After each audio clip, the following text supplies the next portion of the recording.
قال يا جاه مدهم على راس الخليقة رعد، ظلت رعوده دوي فوق رؤوس السناد. رعود هالت كبير السن هو الولد ولاح برقه مع خشام الوتد، والسواد امطار رحمه شخوبه ما ولا شي برد، واستالت القاع وسق الماشي هو العباد. قال امطار رحمه شخوبه ما ولا شي برد، واستالت القاع وسق الماشيه والعباد. واهتزت الارض يوم السيل فيها جمد، ويوم هزته ربت بعد القحل والشداد. تشرب وتروى وتنسى ذي مضى من كبد، وزان جوي معاشه في المطر والبراد. والطير غرد بصوته من علاو المرد، تغريد هز الحشا والغصن للصوت ناد. كنه على اللحن ذي يرقص متار النرد. لتنقم الطير بالحانه يلين الفؤاد، وشعة الشمس تتغزل بلون الزبد. وترسم الطيف لا دفتر ولا شي امداد، وبانت الوانه السبعه علاو الصوت في لوحة ابداعه. سببها جمال التضاد، الله يا جوي ذي يفك العقد من التفاصيل. يتحرك سكون الجماد ونافي الحيد راسه، ما حسبت الرقد متكا وشاهية.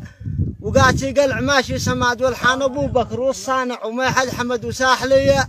من جواهر صاحبي بو عماد، لكن تذكرت حبك يا صبيب الشهد يا زهرة الجورة. يا عملة دول الاتحاد يا ضبية النجد، ذي كوت خلايا لسد يا آية الله في أرضها. وسر السعاد لولاش ما كان طرفي مبتلي بالقهد، ولا خلايا دماغي حرمين الرقاد. وجدي كما وجد غازي لا سعيفه شرد وهو محاصر، وذي با يفزعوا له بعاد وما كملوا له يومين ما قد رقد وهم يدشوها. تقبل مثل سرب الجراد والموقف اشتد، والمونه قليل العدد والمترس انهد خلوه الجماعه رماد. وجدي كما وجد مثله الاخوته والعدد، ولا الفزعه من اصحاب القلوب الشداد.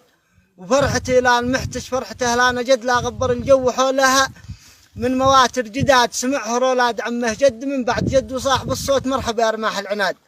من الفرح راح ذاك الضيق هو النكد، وفرج الله همه والجماله نجاد. ونحت خبر من الفزاع ولا نشد، كان المحاصر مراديه وافزعوا له مراد عز انتاجه. والحروب ارتعد باتتري كلها لا عند مسعد عباد. وهبي وسيفي وعشي والصعات السند، ولا الجناحي واخوتها للعدو المضاد. ما هالعيل وقت والدنيا وحق المدد، سوا مسافات لاخواها في زمننا بعاد. وتفرق الشور وتاشت حبال المسد، وكل واحد يرنه في طريق الجهاد. وحب الاموال بنده بن ما حد لحد، وحزب الاصلاح متخالف بحزب الرشاد. لكن على الله وحده ما وثقنا بحد، والله وحده يسيرها على ما اراد. وسلامتكم. صح لسانك. الله ابدانكم.